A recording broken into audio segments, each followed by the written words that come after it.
and out. All right. What is up, everyone? And Patrick, this is on your profile too. So that plus the YouTube channel plus the Twitch channel. So what's up, everyone? We have the pleasure of Patrick jumping in from all the way from Florida. While he's down there for family time. And then we have Aaron that should be jumping on here. When that is, we don't know. So, but I think I had it labeled that it was going to be the Great Londini, but I didn't hear anything from him, which is all good. We just show flexibility and move and whatnot. So, but man, how's the time in Florida been? Honestly, like the R&R is much needed. That I have no chill, so it was good to be able to kind of force myself into that role to be able to relax. In fact, Aaron messaged me yesterday and was like, "Hey, how many Facebook or how many connects have you made in Florida?" And I was like, 0. And he was like, "What?" And I was like, "Yeah, I'm really just trying to enjoy the moment, which is really rare, right? For to be able to just kind of sit back and not work, so to speak. But it's been fun, man. My son's birthday obviously was this week, and that was huge for us. Um, got some things crossed off the bucket list. Got to swim in the rain. Got to actually be a captain of a ship for a day. So all kind of good things. But I actually had quite an experience where I actually almost died this week. What? It sounds like it's like Schultz and whatnot. So let's see here. Aaron's trying to jump on once it connects here, so we'll see. Yeah. All right, there we go. I think he's good now, so we'll have background noise potential with Aaron. But Aaron originally when he jumped on here said "A Patrick," so we had Patrick, A Patrick, and then myself and whatnot. What's up, Aaron? Oh, he jumped off again. So this is the hiding game for Aaron. Yeah, he's in that stretch of, I believe, driving down to Pueblo or driving back to Pueblo, and so there's certain areas there where it's just like dead zone. Yeah, I know that. That's a good time down I-25, and then certain areas that you hit that's like non-existent and whatnot. So it's all good. But so you said you almost died. How was this experience of you almost dying? So it was crazy, right? Like sometimes you don't realize just, man, Mother Nature is still the ultimate beast. Like you can never tame her. You'll never be able to, no matter how much you think you're in control. You just never are. So what happened was my classes fell in, and so I was like, oh shit, let me dive in and they grab those, and I'll just jump back on the back of the boat, right? Well, I grab them, and I basically am kind of making my way to the back of the boat, and next thing I know, I'm in an area where I can't touch the bottom, and all of a sudden I'm flailing. And I'm like, okay, let me go underneath the currents. Let me try to swim. So I go underneath, and I pull back up, and I'm further and further from the boat, and the current just keeps taking me further and further out. I didn't have my life jacket on because I thought I'd just be in there for a quick second. Next thing I know, I'm like yelling for a tow rope. We don't have one on the boat. So my father-in-law gets a life jacket and just dives out there, and he's swimming to me. And like, I'm not the best swimmer in the world, so like I thought I was good being in an empty or kind of like a really shallow area. But all of a sudden, when I couldn't touch the ground, I didn't know how far or how deep it went because I'm like in the middle of the ocean. And so I didn't know like if I held my breath and went down to try to come back up, how far that was. So instead, I was basically just treading. And like how when you're in high school, you're supposed to tread for like 10 minutes to be able to pass gym class? Yeah, I never did that. I think somehow I got out of it. But I never passed that class for swimming. And so I'm literally like treading like crazy, and I'm trying not to freak out.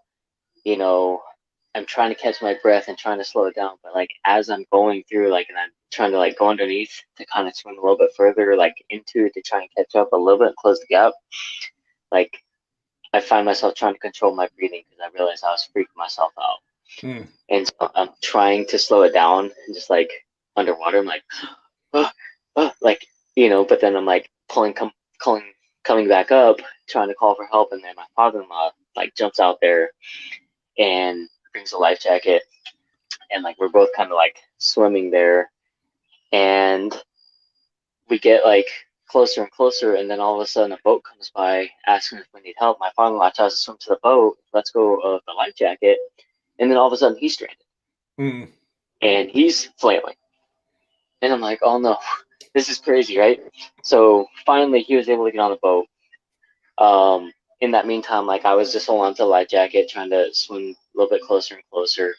Obviously, like I'm exhausted at this point, and I finally found like a patch of seaweed where I could touch my feet on the ground. And still, I couldn't like. I was just basically holding on and just letting the water kind of take me wherever, hoping that the boat would come sometime quick. At that point, I'm a little bit more calm, but the boat came by, swooped us up. Two nurses actually were driving the boat, and they were out with their family, and they're like, "Yeah, we heard you call for help, and that's actually what prompted us to come by. We weren't really sure." And so Sharon was kind of like taking it all in, right? Because she was like, "Oh my gosh, like my husband, my father, all these different things." And when you look at like the things that when you go through some of those things, and you basically look at like, she's like, "Did your life flash before your eyes, so to speak?" And I was just like, "Well, it's kind of weird because everything was all green because I was in the middle of the ocean." You know what I mean? But for a moment, I was like, "Oh man, is this how I go out?" And I've had several of those moments before. A good friend of mine named PJ and I, long ago, I think I was 21. I was a retail video game store manager. We had got robbed at gunpoint. And it's just kind of one of those moments. I don't know why I am this way, but when something happens, just feel like, I don't want to say joke or mock it, but I kind of relive it in a way that is kind of like almost humorous. And so my wife kind of doesn't like that. So I remember when we got robbed at gunpoint, the guy basically asked for my wallet. And the only thing I could think of was like, man, all my credit cards, my bank cards, my like have to sit in the DMV line, all that stuff again. Like, so I literally just pulled out a wallet and I showed him $5. I was like, "Look, man, I don't have any cash." And he's like, "Put that shit away." Instead of just giving him my wallet, you know what I mean?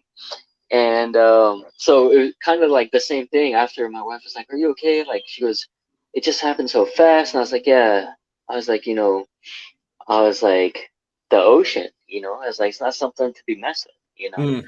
Then there was like, "Not today, Satan," and I'm kind of like joking about it, right? But at the same time, like she's freaked out, and it's really funny how like things impact people differently. Because she woke up in the middle of the night, like trying to save me, like thinking that was like drowning, so to speak, even though she was basically watching the whole thing. But she was the one who woke up in the middle of the night. You know what I mean? So it is kind of interesting how people respond to trauma and different events. For me, I was kind of thinking like, dang, I wonder how many people have gone through different experiences and maybe forgotten about that, or what is it like? Part of me also thought, I was like, man, I think I've maybe found the title of a book that I've kind of been writing for a long time. Just dabbling here and there. But I kind of like thought of the title of a book. It was like, live like you almost died yesterday. Live today like you almost died yesterday. And it's just kind of crazy because I mean, it's not like that I didn't cling to my life. I mean, my story and everything that happens. So I try to be basically uplifting, positive. I try to appreciate things, on a definitely weekly basis and maybe not necessarily day-to-day basis.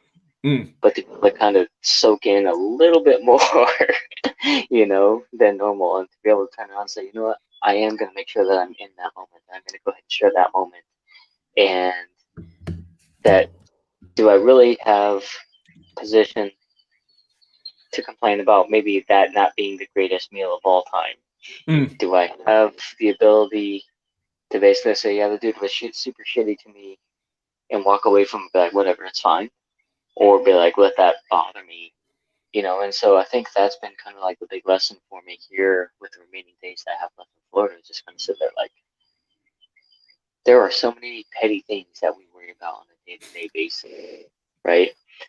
But if we took away those petty things and we focused our energy into one or two other things that are super great, one or two other things that could really benefit us, or one or two things that could really be life-changing, we don't really know it. And that's kind of the sad part, right? Is that many of us don't know those actions that we're taking that could be very life-changing, right? How many people are just so content with the mundane, that's normal day-to-day, hoping to have a good day, versus us who are basically making and choosing and creating those good days. Even if the circumstances or the shittiness is right there, how we turn around and respond to it, our thought process, all of those things. And I think that was kind of like the biggest thing for me, is realize like, dude, you stress yourself out every single day running a business, having employees, trying to be the best, whatever, all these different things. But like, how much more effective would you be if you just focus on those one or two things that you're really good at, and being able to highlight that and take that feeling and give it to somebody else. Take that same energy, put it into, whatever it is, right? Or even if you're not having a great day, even if I'm struggling, how do I take that and then basically turn that into a W, or turn that into a lesson, and look at it from that perspective? And so, I think that was one of the things. Like today is like, we went to a restaurant last night, and it's supposed to be like 5-star, best of the best. Food wasn't bad. Our server was awful, and like couldn't even nail the basics, right? And I'm really critical, but also very understanding of restaurant, because I've worked there for a long time. I believe that servers are underpaid for sure, even with tips and all that stuff. But the basics weren't covered. I don't think I got a single refill. The guy didn't check in on us to make sure the food was tasting fine. Like, we had asked for something simple like butter for bread, and we never got it. So just little things. And I understand they're backed up. I understand they're short staffed. That try to be and have some grace. But then we go to another place that was like, great reviews, food was phenomenal, and the girl was basically just herself. She just simply showed up. It's like, hey, let me get you another refill. Do you guys need this? Let me get you some additional packets, right? All these things, it's the little things, right? And it was like, man, so we just spent double what we spent here last night because of reputation for a guy who couldn't do the essentials. And this lady, basically, for half the cost of the food, it means that half the price of the meal ticket was there. We were so compelled that we loved her service. We were like, here, double what we gave this guy last night. You showing up, being excellent, even though it's not a higher end restaurant, even though you simply were just showed up to do your job with excellence. And so how many of us are not showing up day to day being like the best version of ourselves? For me, being on this trip allows me to recharge. This allows me to give myself some R&R and refill my batteries, so that way I can come back and I can be more excellent for my team, my staff, the people I hang out with, referral partners, all of those things. And also, it also kind of forces me to give that trust to my team members, to also know that I trust them, that they will take care of things, right? And that's a really hard thing to do when you built something from the ground up, when it was just you essentially running the show.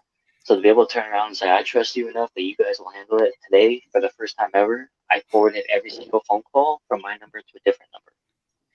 And that's not typically how I've done things, but to be able to turn around and say, hey, Ashley, you got this. Right?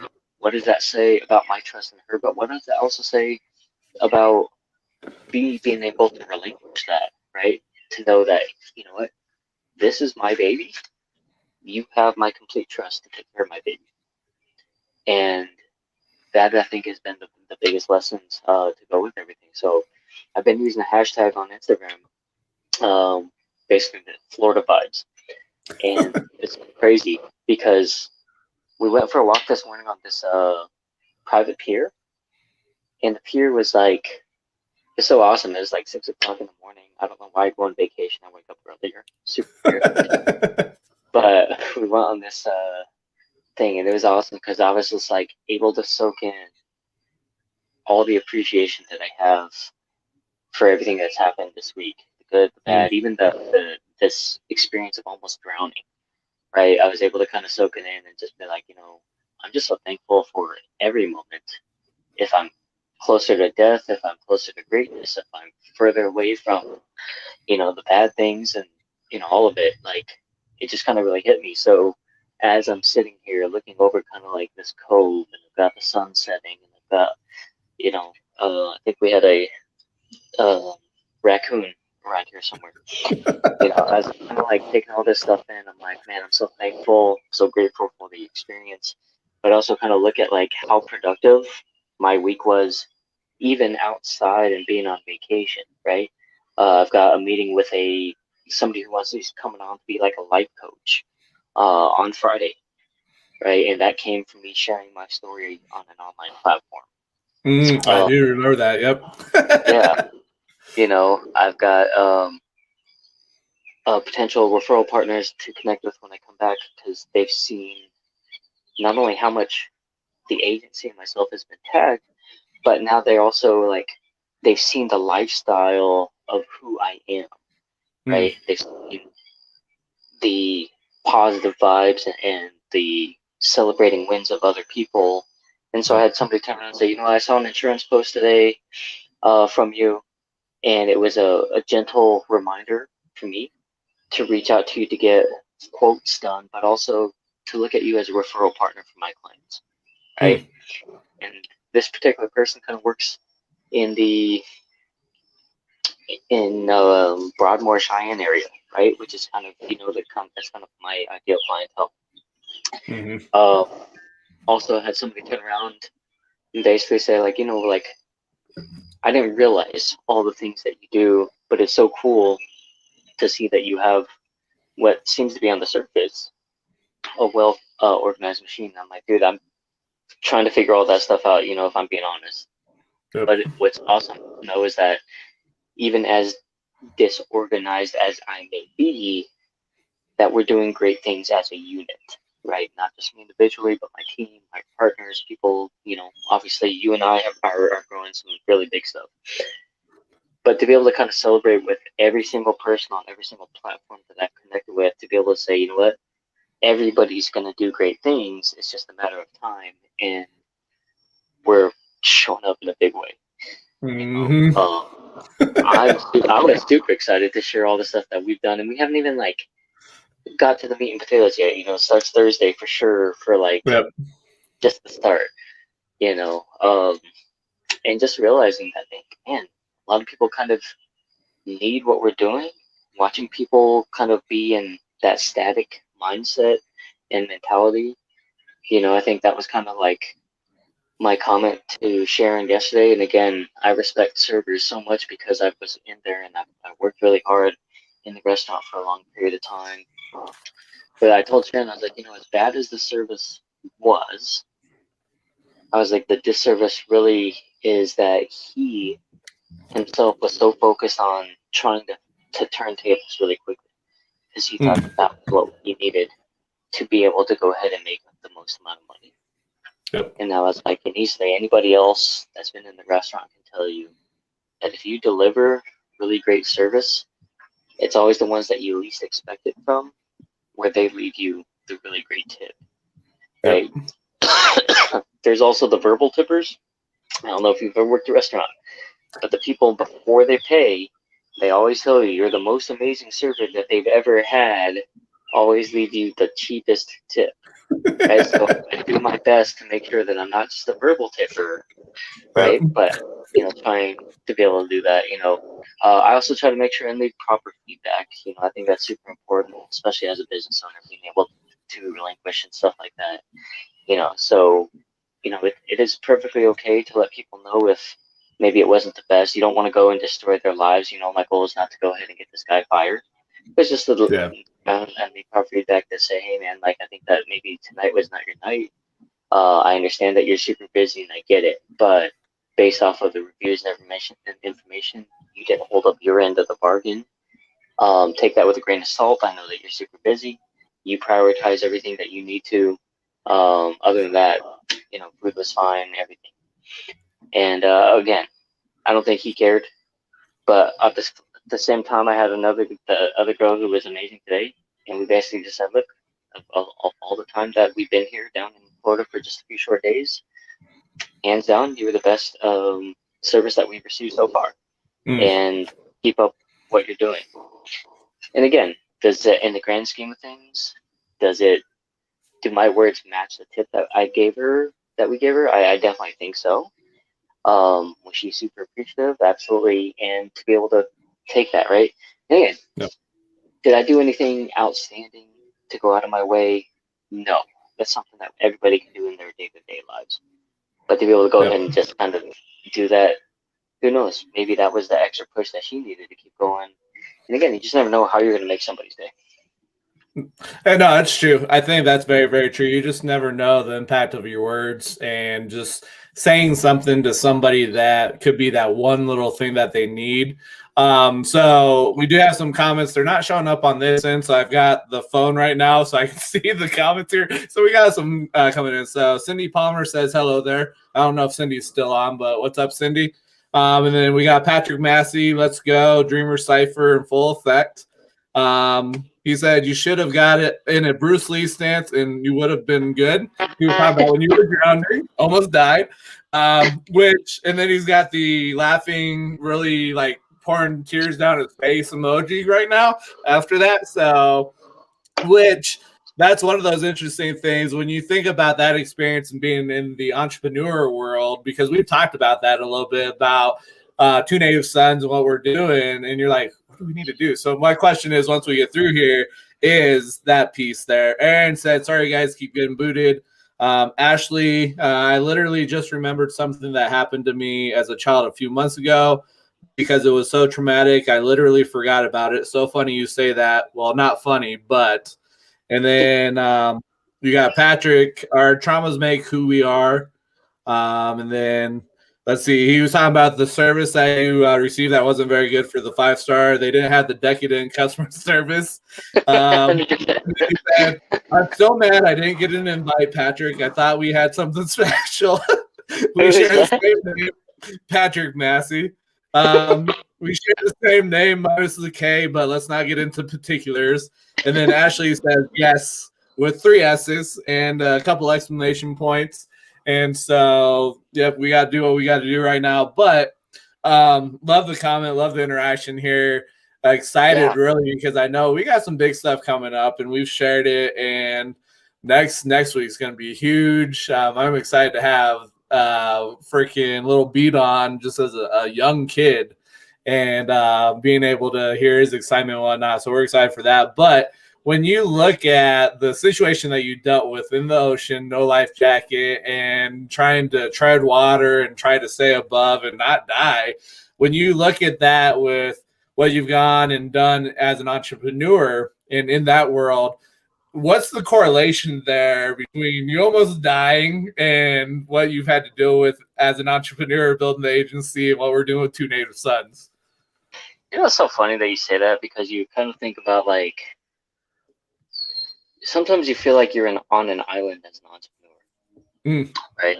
And obviously, I feel less and less like that because I have a great staff, because I have a great business partner in yourself who shows up even when I'm not able to, right? So I feel less and less, and again, talking with great people all the time, surrounding myself literally with the best of the best. And I don't say that just because like, I'm trying to talk about how I only surround myself with the best people, but kind of at the same time, I truly vet and I truly take the time to make sure that the people that are around me are also a great fit, not only for me, but for everybody involved, right? It's like, if you get to come on board, then you're part of the tribe, you're part of the pack, right? And you don't have to sit there and watch from the outside. You're fully immersed into the entire tribe.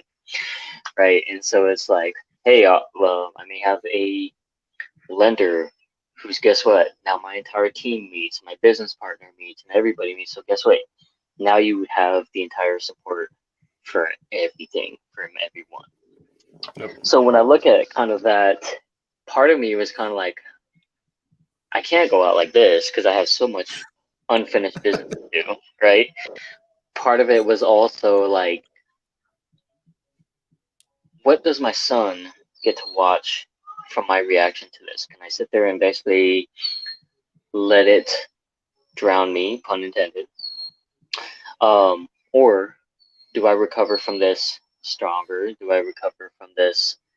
And basically for him, it was just an incident, right? So, of course, like, there was a small piece of me when I jumped in the pool today where it was kind of like, dang, I don't want to go underwater at all today. But guess what? My son likes to play this game where he can freeze time. So that means that if I'm in the middle of something and he says freeze, I have to freeze. And if that means falling underwater, that means falling underwater. But I showed up freezing, falling underwater, popping back up. He doesn't remember anything. For all he wants to do is just go back to playing the pool all day. So I look at that aspect and I'm like, you know what? We never know when our time is. So forever, when that shows up or whatever, just show up, being authentic, being me, dealing with what I need to. And if when my time comes, my time comes. But in the meantime, you get the authentic version of me showing up every day. Yep. Now we got Aaron in here, so welcome, Aaron. After getting booted multiple times, so I don't know how much we have here, or how much you caught and whatnot, but I kind of got in right when Patrick was like, I almost died, and I'm like, oh, okay. I'm like, I didn't pick that up from our conversation earlier, but but glad to see you are still here with us, buddy. Thank you, man. Yeah, much appreciated. It's been one of those lessons that life, kind of holds in regard, that basically says that, you know what, I'm not done with you yet. That's twice now that I've had that experience, from God basically turned around and said, I'm not done with you yet. And it's almost scarier sometimes to hear that than to turn around and say, like, okay, it's your time to go. Because that also means that, like, the amount of responsibility, things that I'm going to have to grow through, is unfinished, and there's a long ways to go. And I know that, like, that itself can be daunting. I know you as a business owner understand that as well. Yeah, absolutely. I wanted to say something earlier when I heard you make a comment, how you talked about how that experience is kind of what enlightened you for that book. The book idea. My first thought was, I'd rather have a terrible book name than have to endure something like that. So I'm like, not a fair trade is kind of my mentality when it came to that. well, and here's the other thing, though, that I think about, that I was telling Sharon. I was like, I don't know if we actually turned the engine on. And so what if that current pushing me out of the way was actually saving me from what could have been worse by maybe trying to get on the boat and get there while the engine was running. Oh, man. That's crazy. Right? Yeah. Because, again, I mean, it was I know the thing was in neutral. I know we had the anchor down, but I don't know for sure if we had cut the engine off that point. And again, first time going through it, first time driving a boat or a pontoon, all those things. So, like, I can't necessarily check it off the list because everything happened so quickly. So part of me is kind of wondering if that was maybe part of the process for that as well. Yeah. That's interesting, man. And you say that because that terrible accident just occurred at the reservoir about a week ago. I don't even know if you heard about that. But some dude was coming off his boat and stepped right into that propeller. Dude absolutely tore his leg up. So yeah, that stuff is tragic. But I apologize again for being late. What is the topic? What are we chatting about tonight? How can I be enlightening? Share away, Aaron, because I know you're a wealth of knowledge. You're a fountain of knowledge and whatnot. But first off, we want to give a shout out because with what you're doing with Humble Coffee and just the transformation and what you're bringing with the coffee industry.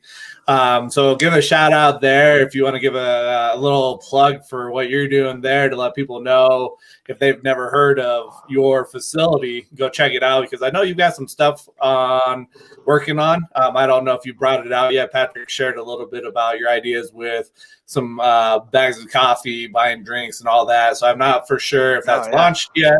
So, but yeah, go ahead, plug away.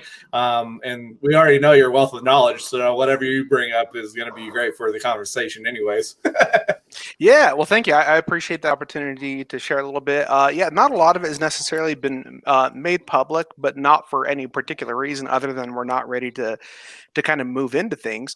So a few big things that we're really looking at doing. One, we want to be hyper supportive of the community, because if your neighbor's not doing well, sooner or later, that's going to get to you. So you need to create a good, healthy ecosystem when it comes to your businesses. That entails, of course, good partnerships. That entails good networking, and obviously making sure that you have positive people around you. So if there's anything I learned from Patrick, that was the number one thing. It was, make sure that you have the right people around you, and you're going to create the success vector. Not only that's beneficial when it comes to your business, but also just with your own personal life as well too. So the other big thing too that we're looking to do is that I felt like kind of really went under the radar was the negative impacts to nonprofit organizations. Obviously, they're very dependent when it comes to the goodwill of people who are able to support them. And when people aren't working and money's not coming in, obviously, then that just goes downhill. And who's the next one to get hit? And that would be nonprofit organizations. So I thought, well, within my position, having a coffee shop and kind of what our capabilities are, one of the big things that I wanted to do was figure out how I can help nonprofit organizations, being in my perspective. So what I'm going to be doing is I'm launching what's called True Community Coffee, and it is a private label brand that I'm basically going to be wholesaling to nonprofit organizations so they can help turn a profit and become self-sustainable, so they don't have to be hyper reliant in regards to donations. And the other good thing about the project is I'm pretty much going to be fronting everything for them, so there's no like upfront cost on their behalf. It's more of here's what you need. As the sales come in, then it'll be self-reciprocating, and then at that point, of course, I can see about taking whatever portion as needed. But I want to give people the opportunity to really start being self-sustaining. A matter of fact, that's the reason why I was late, because I was down in Pueblo. I was talking to 3 different nonprofit organizations, letting them know about this and kind of getting all that stuff taken care of. But that's kind of step one. I know that doesn't have a whole lot to do necessarily with my business, but to me, it's a very important part, though, because again, if you don't have a healthy community, if your community is not being taken care of, how are they possibly going to support your business? So that's the reason why I really take that kind of personally, especially growing up, being amongst a lot of different nonprofit organizations, community outreaches, things like that. So anyways, that's step one. And then step two, we'll be announcing kind of like some of that big stuff. If you follow us on Humble Coffee, Facebook, Instagram, we even have a TikTok going right now.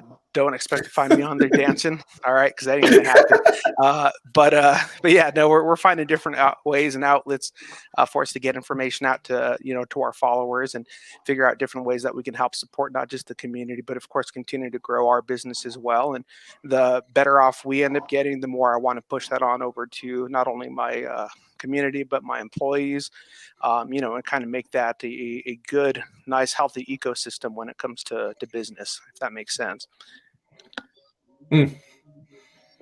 Yeah, and the amazing part really is that it does. It makes.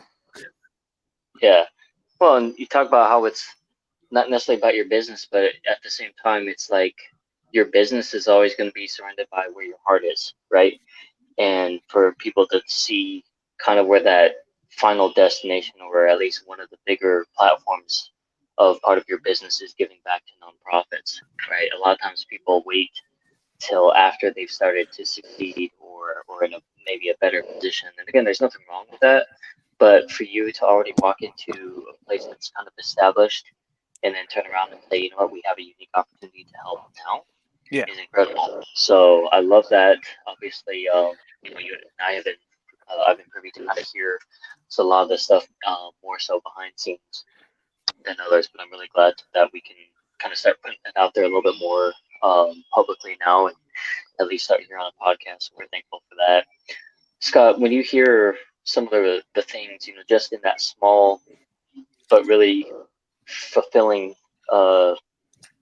spoonful of things that Aaron is doing and things like that, what are your immediate thoughts? I think it's a huge piece there, really, of the collaboration piece, really to give back. We have Ashley here that has chimed in. She said, "What a thing to be able to watch the live of you three. The world has so much to gain from all of you. So many important things." Appreciate that, Ashley. Yeah, absolutely. Thank you. You know, but I think one of these days, she's gonna come on here and drop the mic herself. I just know it. Yeah, no, I think looking with what Aaron has planned and what he's doing and what he's done so far is huge. I know we've sat down and talked a couple weeks ago, a small group of us, and with me, a lot of my stuff that I've done is all by myself. With Two Native Sons, it's just me and you, and then we have Jasper, we have Mandy, and Mike. So we really don't have employees. But I know, Patrick, you've got employees with your agency, and then Aaron with the coffee shop, he's got his employees. So when it comes from my viewpoint, it's like I haven't dealt with that. So it's something that entrepreneur-wise, I haven't had to worry about that. And it's not a worry, but more of just helping people out. But I think by Aaron's viewpoint on the more people we can help and make sure that we have a healthy ecosystem, that bleeds into everything else. The powerful thing is, with supporting small local businesses, I believe it's $9 of every $10 stays in the community, compared to if you go to the big block stores, the chains and all that. The chains are, I think it's like $6 or $7 it stays in the community, or $7 goes towards that end, and $3 only stays in the community. And so I think Aaron, with his vision and what he wants to do, is his heart and his passion really is bringing that to the forefront. And I think that bleeds into everything else, because when you draw and create a big vehicle where people can come in and dream together, and I shared that too when I had posted and shared having a little beat on next week. When you create stages for other people, it's huge. But then when you create vehicles large enough where people can come in there and join you, and you all can go grab and achieve the dreams that everybody has, it's a huge thing, because that bleeds a lot further out than you trying to do everything on your own, or trying to focus on what can I do for myself. And if I step on people, sorry. I think the unique thing is, because I sat through training today, John Tellerico, who's one of Bob Proctor's coaches or consultants, he talked about the true definition of networking is really exchanging ideas and exchanging contacts to make everybody better. But when you think about networking, how often do you see that actually taking place, where it's the exchange of information and the exchange of contacts to help each other out? Really, it's people are just me, myself, and I, and like we've talked about it, I look at these one-on-ones, a lot of times it's the one-up game of, here, I'm going to one-up you this way. But yeah, so it kind of bleeds into everything, like the question that you asked when hearing what Aaron's doing. I think Aaron brings to the full forefront of that whole person concept of being that true entrepreneur that's really driven by, let's see how many people he can really impact and change lives. Yeah, and before Aaron responds real briefly, I find it so interesting, your choice of words of basically creating that vehicle of change and having that capability, because 2 years ago, essentially, I mean, Aaron and I used to go on these drives all the time, right? And basically, we would just hop in the vehicle and we would spitball ideas of like, man, there has to be a better way than the corporate way to be able to achieve success, to be able to reach your goals, to financially be better, right? And it literally was I mean, gosh, it must be 2 to 3 times a week that we would go and grab lunch or take these drives, right? Um, to now having a whole different drive, right? A whole different type of vehicle to be able to go, and now to be able to provide a platform for others to be on and things like that. So anyway, I just thought that was so interesting, your choice of words, as that's kind of like how a lot of this started, was basically off of kind of like daydreaming. So Yeah, absolutely. Yeah, it definitely is a very surreal. Like every once in a while, I kind of have to sit there and examine myself and be like, "Wait, what am I doing again?" And I'm like, "How did I end up like this?" And it just doesn't make sense. You know what I mean? And because if anybody would have told me, even this time last year, they said, "Oh yeah, you're going to have 5 employees, you're going to be running two to three different operations, and growing all these things," I would have been like, "Not sure what you're smoking, but it sounds interesting." And so it's just, you just never know what the things in life are actually preparing you for. We like to pretend we know, but the unfortunate circumstance is we only comprehend what we're going through now, and we're attempting to comprehend the things that we've gone through. And but you absolutely have no idea what all those things end up really creating groundwork for. But that's the difference between an opportunity and a priority of your life, is that you get shaped for priorities and you dream about opportunities. And that's definitely kind of what I found, and the way things have fallen into my lap, for lack of better words, and just trying to embrace it as much as I can and see where I can take it. yeah, somebody the other day told me, they're like, you should very much be proud of the things that you've done, because as even if it does feel surreal to you, you've earned it. Sure. You've adapted the mentality. You've put in the hard work to be able to get to where you are, and you're not done. And so, as you kind of look back on the small amount of time that you have converted and started to kind of think of all these things, like, what have been some of your biggest aha moments that you can throw back to maybe share with other people? Oh man. So I don't know if it was an aha moment, but I'll tell you, the first thing that scared me is that I was like, okay, is this how everybody starts? Right? Is it everybody's gung ho? Everybody wants to be this thing that they were tired of in the past, and then they slowly ease into being a hypocrite subconsciously, because they're like, um, that was my first thought, is like, how do I make sure that I'm not that person, that I don't become that thing that I claimed I hated so much, and that's why I wanted to be revolutionary in certain ways, that I wanted to conduct business, and kind of how I want to take care of my employees and all these things. And so that was kind of my first real epiphany, was not given the benefit of the doubt to people. Maybe everybody started this way, and at some point there is that drift. And so I immediately started to think about, how do I stay grounded, right? How do I go Hmm. back to that mentality? And here's a good thing to piggyback on with what regards to Scott said, where he was talking about networking and what that truly means. I take that to a neurological level, and I sit there and I say, what is networking when it comes to the brain? And the brain is constantly trying to find new ways and form new pathways to change the way you think. And if you Hmm. actually apply that to the idea and the identity of networking with people, that means you are actually connecting with people to change the way you think.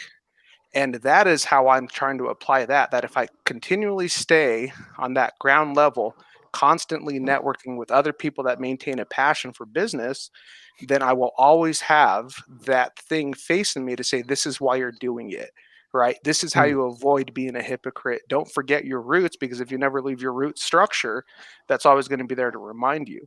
And that, I think, is one of the other big reasons why I want to maintain working with nonprofits, why I want to be involved with the community, because I feel like that's what it's going to take to be grounded, so you don't push yourself away from the things that you were intending to break. I love that self recognition and all that stuff. I know that you were very instrumental in making sure that I didn't overexpand too quickly, right? And let something that I was building get to the point where it was, like you said, where the roots could come up too soon. And so Aaron did a really great job of helping me learned that process as well.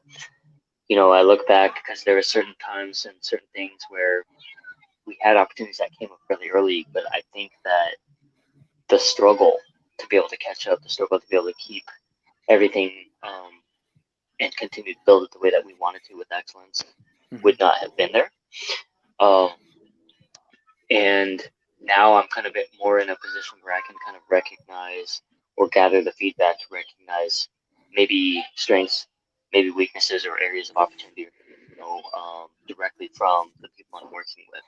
You know, I've built that trust now where people can say, hey, I don't know if I'm going to use your referral partners because of my experience, right? And I can go back and I can be honest and I can tell people what's going on without having to turn around and basically cut bridges or to turn around and say, hey, you suck at what you do. It's nothing like that at all. But to be able to go around and say, hey, look, this person had an experience. Here's an opportunity to fix it, or an opportunity for you to maybe take a look from a different perspective, right? And I think that's a great gift that not a lot of people are tapping into. I love the fact that you grounded when you're a coffee business. The play on words there is impeccable. Don't give me that much credit, okay? And then the other thing that I really enjoy is just we've always joked that if you could get paid for your ideas, right, that life would be gravy because you have so many of them, you have so many great ideas. But to be able to see you not have to compromise to give away those ideas, but being able to turn around and implement them to exactly where you're at, and to be able to use that as part of your foundation. Obviously, you know, I'm a outside the box thinker, so being able to celebrate and see somebody else bring that to the forefront, and to be able to provide and present that as united front to say, hey, it's not just me, right? Look at what Humble is doing. There's so many different elements that you're not thinking of for traditional business that you could greatly benefit from. Yeah. No, absolutely. Thank you for that. I appreciate that. Yeah, sure. So, I mean, with this being kind of like an unscripted thing, we really have no topic. You're actually the first guest in a long time that I do actually know. A lot of times I meet people like 30 seconds before we go live and kind of uncover a lot of that stuff there. So, you know, I want to kind of give maybe people a little bit of a preview for the podcast that we are relaunching here. The guest list for this podcast is already incredible. Like, I'm completely blown away. And Scott really deserves a lot of credit because, one, Scott doesn't care, right? And I don't mean that in the context of like he doesn't care about anything, because he very much cares about people and showing up in an authentic way. But what I mean is that Scott does not care that he doesn't know something because he's willing to go and learn it. Scott does not care that you think that we have limitations because he's like, screw that, we're going past those limitations. Whatever you think I don't know, I will know. And so, I mean, gosh, I made a meme just slightly over a year ago that said, I don't know who needs to hear this, but TikTok is not the answer. And that was right when the pandemic was like really, really real and people were freaking out. People started jumping on TikTok, right? And I really made that for my wife, just to kind of throw it out there. I just put my kid in some videos. I saw a lot of people on my friends list doing it. Now I don't see hardly anybody doing it anymore. But Scott has basically gotten like 1,400 followers in a month. Basically just taken to a whole new platform, researching, learning. Then all of a sudden, this guest list for the podcast, you know, it's more than TikTok. It's, you know, social media platforms and his approach. But we've got several people that are or were part of Grant Cardone's inner circle. We've got the Denver Sports Collective, so some ladies who were doing a podcast who've worked with some of the pro teams in Colorado. One girl was also a sideline reporter for a university down in Alabama. So the guest list is ridiculous, right? And it doesn't stop there. I mean, next week on this one, we're going to have a 15-year-old rapper who is training basically under Big Pun, his son, Chris Rivers, who's also a rapper himself. And I first learned of Chris Rivers on Sway in the Morning. He was out there freestyling. So to know that like we're like one person away from the big guys, we're one person away from the actual people teaching these things, you know what I mean? And so as long as we're one person away, we're one person away from being the one person away. So I'm super excited, and so to kind of maybe go through some of that with you while we have you here for the next 5 to 6 minutes. The first half really kind of talks about what are you building toward your legacy? What are some of the things that you're doing that you think is going to help stand out? And ultimately, what would you want for your legacy to look like? That's a good question, and that takes me back to one of those comments that I had left for you in regards to destroying the poverty mindset. And my first initial answer would be, I'm going to create a legacy, period, because we don't have one. My family doesn't have a legacy. There is nothing that's necessarily there, and that's always been something that's really bothered me growing up, not to have something, not a form of generational wealth, not a form of even necessarily generational knowledge. And I don't want that to sound too negative, but here are the things: is that poverty is a mindset, and people need to comprehend that, just like how success is a mindset. And whatever you put yourself around is what you're going to be. And then when you do that, don't be surprised if things fail, and also don't be surprised if you're successful, because that's the way things are. I mean, it's interesting, and I don't want to necessarily get biblical, but the scripture that really stood out to me, where he talks about, like, if you're they pretty much have to be hot or cold, because if you're lukewarm, you'll be spewed out of the mouth. Oh, yep. Here's the thing: I look at that as vectors, right? That if there's a success vector, you'll be hot. If it's a failure vector, you're going to be cold.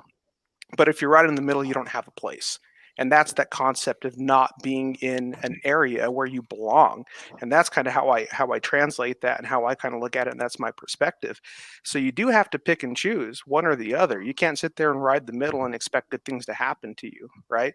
Sometimes when you're at the bottom, it makes it easier to learn, because you see all the things you failed and what not to do. So you could always benefit one way or another. So to me, those are the legacies that I want to set. I want to teach you how not to be in poverty, right? To teach them that, yeah, you have a choice. You don't have to work a 9 to 5. If you don't like the way things are going, go create your own, right? Go start your own business, and don't follow other people, because if you follow other people, you're last in line. All right, go create your own thing. And then not only that, when you go to create your own thing, don't let people tell you that it didn't work, because all they're telling is really they're teaching from their perspective. In other words, when they did it, they failed. That has nothing to do with you, right? You go out and you do it differently. So that's the way my mind works. I'm not good at following people. I've always been terrible at instructions. So I kind of had to go out and create my own pathways. But that's the thing that I really want to teach people: that don't be self-reliant, or excuse me, don't be reliant on the teachings of someone else's self. Sit there and try the doors. And a social experiment that I think I don't remember if I told you guys about it, but I use this to really give people an idea that if you go and stand in front of a door, and as people come walking up to it, you could easily tell that person, be like, oh, this door is locked, they're going to come unlock it soon. How many people are going to be like, oh, okay, cool, thanks, and then walk right off across the Walmart parking lot and go to the other door, right? I said, but then every once in a while, you're going to get that person who comes up and checks the door anyways, right? And then they're going to get in. But that's the idea of saying, don't let my experience of walking up to a locked door deter you to go try something else. Just go check it yourself, right? Because maybe they failed at that because they weren't smart enough to accomplish it, and you're going to be that person who does get it done. So those are the things that I want to teach: is that wisdom, that knowledge, and that understanding of, like, quit relying on the capacities of other people, and don't allow that to restrict you in what you're capable of. Long story short. You know what's so amazing about that story? It reminds me when I was 19 years old. I was working at Red Robin as one of my 3 jobs. And I remember my friend Matt would sit there and open the door, and he would literally just say, blah. But he would say with a smile on his face, almost like, hey, hello, welcome, right? So he would just open the door, like, blah, and people were like, oh, thank you so much, yeah, same to you. If we were leaving, if they were coming in, he literally just said the word blah, and people automatically heard what they wanted to hear. And so I think about that, and I'm like, man, how many people are on automation for everything? Yep. Right. So no, I love that, and I love the fact that your idea of legacy comes from a completely different perspective than a lot of people. Because again, you're coming from that mindset mentality that I need to create this, that I need to be the one to be able to do that. I'm not waiting for other people to do that. The second part of the podcast that we kind of go through, and again, this is more of an expedited version. Obviously, we're going to have you come back to be able to spend more time. But the expedited version is kind of, I think, where you separate yourself from so many other people in so many different ways. I had no other way to kind of come up with a description of it other than kind of like theory crafting on life, in terms of where are some of those ideas, some of those thoughts, some of those things that people you think where maybe people could do things and implement that right now, or some areas that you think of maybe what if somebody hears this years down the road and they're like, dude, you ever heard of Aaron Blea? He's got some really crazy stuff, right? Kind of like how we're like, hey, you ever heard Alex Jones interviews? Right? It's going to be the same thing with Aaron Blea, because they're going to be like, dude, this dude, like, God, he got me thinking. I was up all night. Now I can't stop thinking about it, right? Like, that's who you are. So as you're kind of thinking of just off the top of the head, throwing out some of the stuff that's out there, right? Like, I think crypto, Dogecoin right now is a huge one. Mm-hmm. That's a very sore subject to me, by the way. I'm just throwing some of the stuff that's relevant in today's current event. It doesn't necessarily have to be one. But as you think about kind of like this openness to how before it was kind of like, oh yeah, Bill Gates and all these guys, like, they have money and they're untouchable, to now be like, dude, do you think that Bill Gates and Bezos are getting divorced so that way they can capitalize off of it? Like the kind of theories and things that are out there now. So, anything really that comes to your mind, what are some of your thoughts in there that maybe people can explore, go off of, or theory craft off of, based off of some of your thoughts and ideas? Oh man, okay, gotcha. There's a lot of stuff. So here's the thing. The first thing, this has a lot of self-identification, and I think that's one of the most important things. Is you need to sit there and you need to examine: are you doing something scary, or are you just scared to do it? And that is a very big differential you need to make, because so many people, especially when it comes to walking and quitting their jobs, their 9 to 5s, right? And if they say, "Oh, I want to go be an entrepreneur," that's scary, right? And that's the big difference, because there's a lot of uncertainty when it comes to it.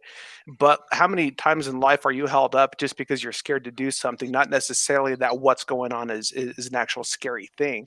So there's a lot of, you need insight, when it comes to that, and you also need a good people to be around there and to keep you in check and to give you the information and are not afraid to be honest with you.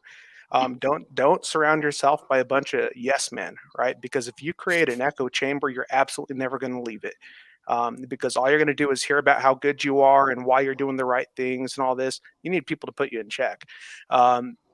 So those are two things that I think are really important. And then especially if anybody does decide to go out, again, I'm going to go back on one of the things that I said before: is you need to understand and comprehend the difference between an opportunity and a priority, because priorities create foundations for you and opportunities are paths, right? So it's kind of like the idea of where you're building your house, and then where you're digging out trenches, and when you're digging out walkways to get to different places. If you don't have a good foundation, which is your priorities, then those paths don't even matter, right? Because you're just either going to get lost or you're not going to have anything to come back to. So if anything, I'm trying to encourage people to not be afraid to venture out. And if you are afraid, find people, find a good support structure. That's why I think what you and Scott do are so good, because you do create that support structure for people. And if anybody's terrified of going out and doing something on their own, they need to talk to you guys, because you will sit down and you'll sit there and say, no, we're going to tell you how to be successful, right? And you just have to be willing to do these things. And that's what I love to see. I love to see people take risks and be rewarded for it. because that to me means everything. You should be able to gain from risking things and going into venturing off into a place that's scary. Because there's so much that could be learned from that. So I'd say those are probably the top three things that really come into mind. Is really more about self-development and business development, and figuring out how you yourself, when you can grow to a certain point, how many people can you impact. So that's why I like to focus on the self. And I'd say keep those things in mind and see where it takes you. Oh man, all the things. I mean, all the stuff that Scott and I talk to and talk about on a day-to-day basis. Collaboration, self-belief, going on your own hero's journey. And I don't know anybody that's ever been successful that said, well, I kind of decided to play it safe one day and decided to go this route and try it out. You know what I mean? When I do meet that one person that's able to do it, I know that's going to be the driest, most boring conversation I've ever heard in my entire life. And at that point, I'm like, I need to start a new podcast, because if I'm bringing on dry, boring people, that's not the stories that I want to tell. So. Something tells me you'd be talking to a dentist. I don't know why that came into mind, but oh man, so what's really funny? Gosh, but life definitely rewards you with all these different nuggets. Before we left, one of Sharon's clients is kind of like a bodybuilder, so she participates in the competition, but she's also a musical teacher. She's actually been nominated for Emmy Awards for coordination and for voice and helping, things like that. So we took my son to watch a play, Little Pet Shop of Horrors. And I'm not sure if you guys have ever seen that. It's an older movie in the 80s, I believe. Little Shop of Horrors, yeah, absolutely. Yeah. Rick Moranis, yeah. Yeah. So we were watching this, and that cast of that movie was like a total all-star cast. Yep. And I didn't know that it was what's his name playing the dentist? Steve Martin. Steve Martin. Yeah. And I was like, holy crap! Like, because I thought the character and the kid who played, he did an excellent job, but like, it didn't necessarily I just thought he was kind of like a little bit of a cheesy character until we went home and watched the movie after the play. And I was like, man, this kid nailed it. Like, he did his own twist and his variation of it. But I'm like, it's such an odd yet great character that they made because of the oddity and because of like him being kind of like an abuser and loving the abuse of power, but to be a dentist because he causes pain. I was like, oh my gosh, like, right. This is awesome. So the fact that you said that, and then I'm sitting there thinking like, you're probably right, because I don't know if I've ever met a dentist that would be as dynamic as maybe that character. Well, we are kind of ending on time today, but real briefly, we'll roundtable. I know that I ate up a whole bit of this, so I apologize if anybody is out there trying to hear a little bit more of Scott or more of Aaron, but that just means that you have to let us know in the comments, so that way we can bring Aaron back again for sure. But Scott, what are your closing thoughts? I'll bring Aaron back anyways. Oh yeah, I know he's coming on for sure. But again, I'm trying to work that CTA into the things here. So if you guys did enjoy this, though, seriously, let us know. It's people like Aaron that we surround ourselves with, so that way we can continue to grow ourselves. Scott, what are some of the closing thoughts that you've had so far in regards to the conversation tonight? The biggest thing, and Aaron hit on it really huge too, is the mindset piece. The mindset is where everything starts. And it's interesting because John Tallarico talked about in our day and age, it used to be, it was a 6 degree of separation. But in today's age and with social media and what we have now, you're only 1 or 2 people separated from those people that you're looking for. And I think it comes into the point that if you've got an idea or you've got somebody that you want to connect with, when you talk to people, share that with them, because that could be that one person that could be the separator for you from where you're trying to go. But I think the issue is people are scared to say, hey, this is who I'm looking to talk to, because they're going to steal my dreams. They're going to steal my vision. Well, if you think that way, you're going to fully miss the boat and you're going to miss everything. And so I think that's where it comes into the mindset piece, where you got to flip it over from looking at the scarcity to abundance, because that's the thing. And it's unique because as I was doing some stuff, I was studying, and I was in a coffee shop today, and there's a young kid. I guess he was in college for lacrosse. He was going up, potentially got drafted to the majors, had an injury, but he said something in regards. He's like, if it's not broken, why fix it? And I was sitting there, and this kid's like, yeah, I've got a mindset of an entrepreneur. And when I heard that, I was like, that's the wrong way to look at this. It's like, okay, if it's not broken, why fix it? It's okay, what else is here that can make this better? But that type of phrase and that type of thought process right there just really blew me away, because when you hear somebody that's like, oh, I've got a mindset of an entrepreneur, do you not understand that as an entrepreneur, really all you're doing is finding a problem in the consumption chain, creating a solution for that problem, and bring it back to the problem space? But with that mindset, I'm like, kid, you've got a long way to go if that's the thought process we have going on here.